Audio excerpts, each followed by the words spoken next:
Focusing is a gentle yet powerful self-awareness technique that lets you tap into your body's wisdom and make positive changes in your life.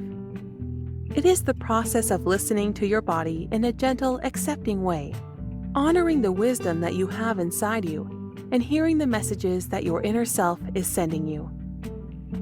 Hi, welcome to Your Great Journey. We offer brief tips, techniques, and insights to help you move in positive directions and master big change. For more information, please visit yourgreatjourney.com. Your Great Journey is brought to you by audiobook publisher Wetware Media. Wetware Media publishes a wide variety of personal transformation audiobooks available from any major online audiobook retailer.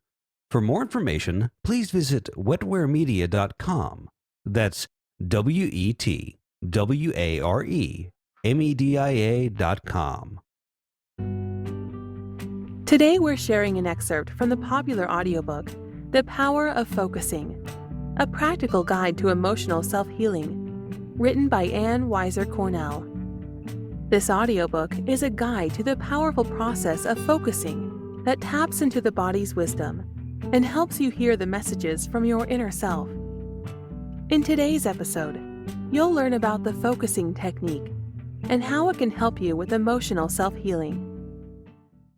What is focusing? Focusing is a body-oriented process of self-awareness and emotional healing. It's as simple as noticing how you feel and then having a conversation with your feelings in which you do most of the listening. Focusing starts with the familiar experience of feeling something in your body that is about what is going on in your life. When you feel jittery in your stomach as you stand up to speak, or when you feel tightness in your chest as you anticipate making a crucial phone call, you are experiencing what we call a felt sense, a bodily sensation that is meaningful. So what do you do when you have a jittery feeling or a tightness or a choking sensation in your throat? If you're like most of us, you try to get rid of it. Maybe you curse it a little. Why does this stupid feeling have to come now, just when I need to be my best? Or maybe you put yourself down. If I were a better person, I wouldn't freeze up this way. Maybe you do deep breathing exercises, or have a drink or a cigarette. What doesn't occur to you, unless you know focusing, is to listen to the feeling to let it speak to you. And yet, when you let the feeling speak to you, you are allowing yourself to open to the depth and richness of your whole self. Furthermore, when you listen to the feeling, it is much more likely to relax, release, and let you go on with what you're doing in a clear and centered way. You might even move forward in this area of your life in ways that surprise and delight you. Focusing is the process of listening to your body in a gentle, accepting way and hearing the messages that your inner self is sending you. It's a process of honoring the wisdom that you have inside you, becoming aware of the subtle level of knowing that speaks to you through your body. The results of listening to your body are insight, physical release, and positive life change. You understand yourself better, you feel better, and you act in ways that are more likely to create the life you want. The discovery of focusing. In the early 1960s, Professor Eugene Gendlin at the University of Chicago began research into the question, why is psychotherapy helpful for some people but not others? And his colleagues studied tapes of hundreds of therapy sessions. They taped the entire course of their therapy from the first session to the last, with many different therapists and clients. Then they asked both the therapists and the clients to rate whether the therapy had been successful, and they also used psychological tests to determine if there had been positive change.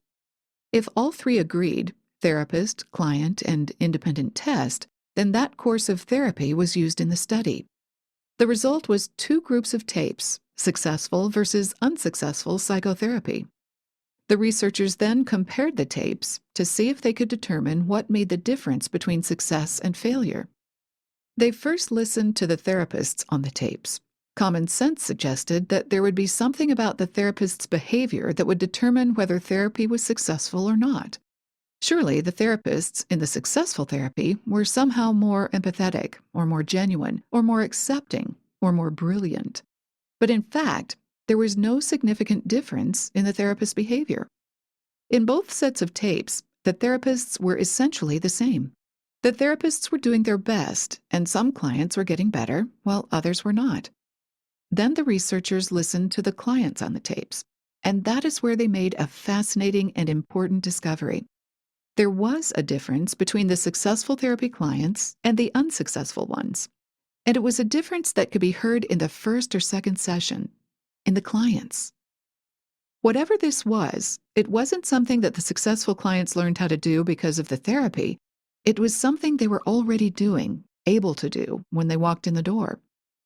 Gendlin and the other researchers found, to their surprise, that they could predict success in therapy by listening to the tapes of anyone's first 2 therapy sessions. Listening to the client, they could actually tell whether or not the therapy would be ultimately successful. So what was this? What was it that the researchers could hear on the tapes that allowed them to predict whether the therapy would be successful? What they heard was this. At some point in the session, the successful therapy clients would slow down their talk, become less articulate, and begin to grope for words to describe something that they were feeling at that moment. If you listened to the tapes, you would hear something like this.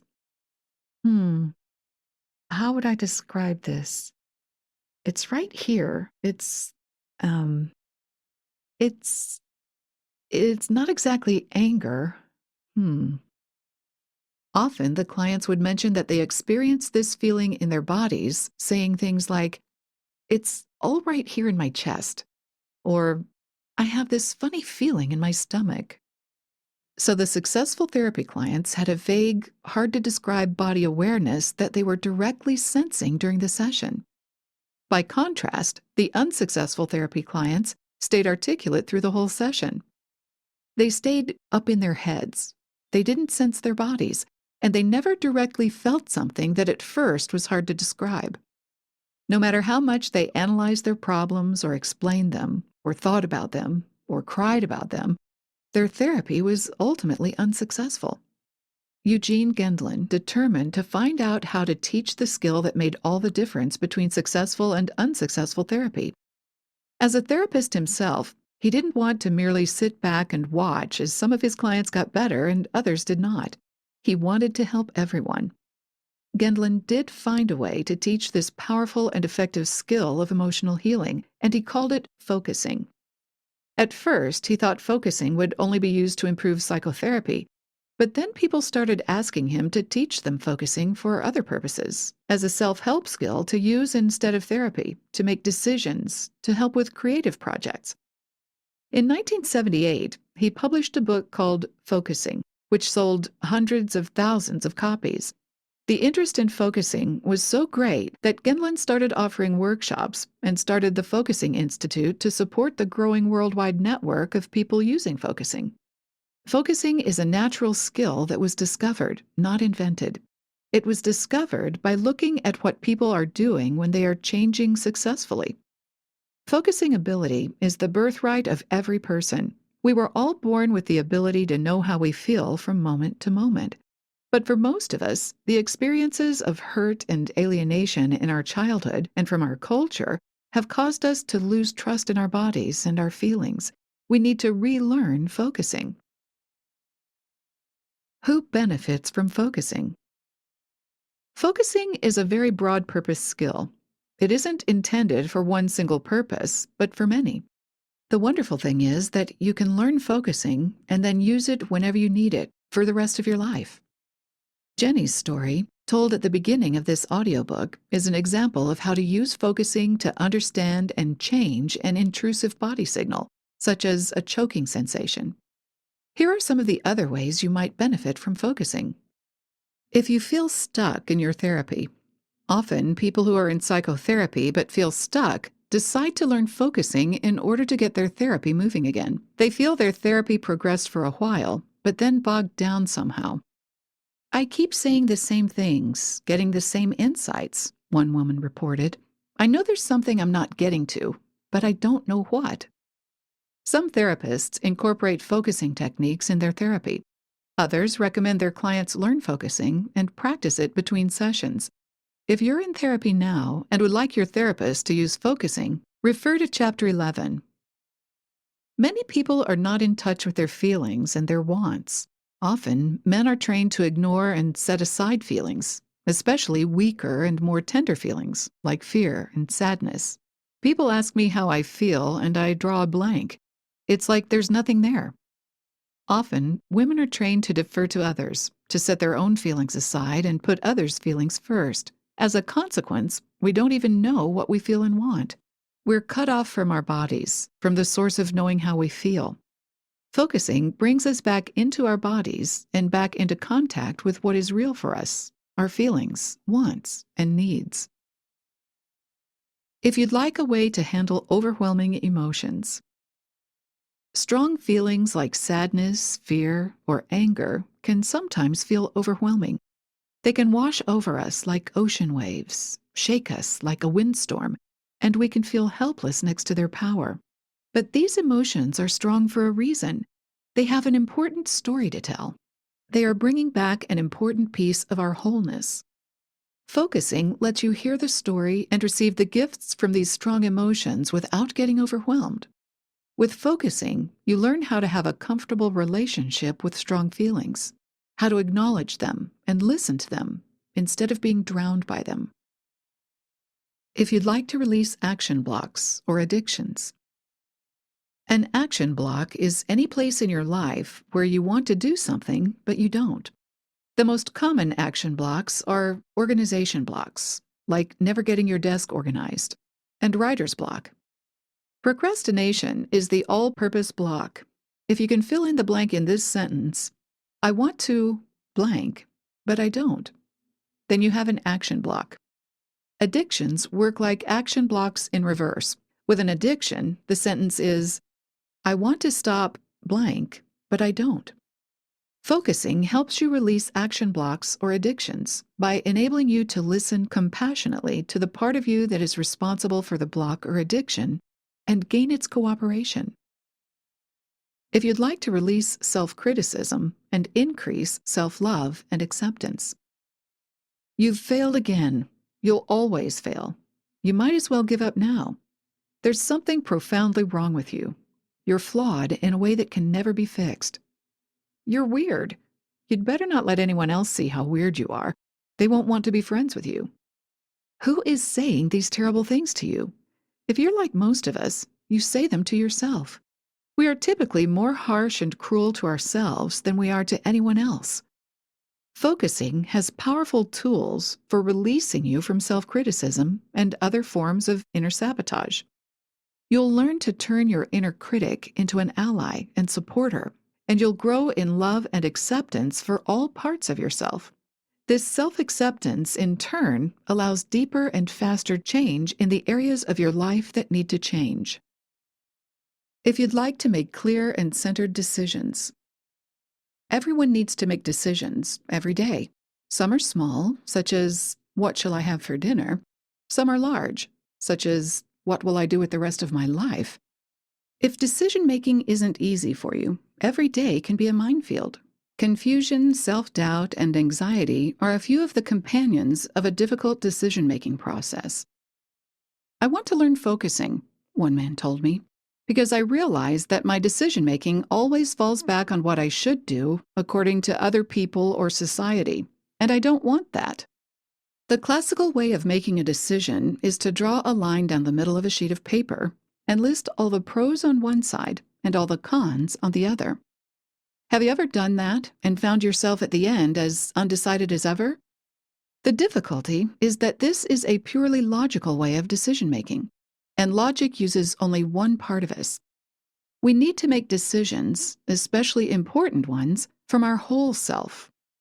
Focusing is a great tool for decision-making because it helps you sense the rightness of the choice you are making at a level beyond logical analysis. You will be able to make a choice that is right for you holistically, that is, taking in and integrating all factors at once. The wisdom of the body. It is becoming common knowledge that we can consult our bodies about what is right for us to eat and how much exercise we need. Many people now understand that our bodies know what good health is, and that our bodies can show us how to find our way to optimum physical health if we so desire. But to see the scope of the body's wisdom as only physical is to take much too narrow a view. There is much more. The truth is that our bodies are wise in many ways hardly ever acknowledged by our culture. Our bodies carry knowledge about how we are living our lives, about what we need to be more fully ourselves, about what we value and believe, about what has hurt us emotionally and how to heal it. Our bodies know which people around us are the ones who bring out the best in us and which people deplete and diminish us. Our bodies know what is the right next step to bring us to more fulfilling and rewarding lives. Our minds alone do not know these things. Our minds can remember the past, repeat what others have told us, and invent any number of possible futures to be either wishful or anxious about. But the past and the future, the primary domains of the mind, are not the place where change can happen. Change happens in the present. The gift of the body is that it is always in present time, always here. To move into the part of you that has the power to transform your life, all you need to do is to bring your awareness to your body. Focusing is the way into this vast realm of knowledge and this exciting potential for change. Focusing lets you form a trusting relationship with your body, so you can begin to hear the wisdom of this vast part of yourself that is accessible through body awareness. Focusing lets you listen to the whispers of your body before it has to shout. Focusing is the key to changing your life in a way that satisfies your inner sense of rightness. Thanks for listening to this excerpt from the audiobook, The Power of Focusing, a practical guide to emotional self-healing. You can purchase the complete audiobook from any major online audiobook retailer. If you'd like more information, please visit yourgreatjourney.com. Please be sure to subscribe to the show so you don't miss an episode. And if you like the show, please rate and review it. And please share it with friends who might also enjoy it. Thanks for listening. This podcast is for information purposes only. The views expressed on this podcast are not medical or psychological advice. This podcast is offered with the understanding that the publisher is not engaged in rendering psychological, financial, legal, or other professional services. If expert assistance or counseling is needed, the service of a competent professional should be sought. Your Great Journey is brought to you by audiobook publisher Wetware Media. Wetware Media publishes a wide variety of personal transformation audiobooks available from any major online audiobook retailer. For more information, please visit wetwaremedia.com. That's WETWAREMEDIA.com.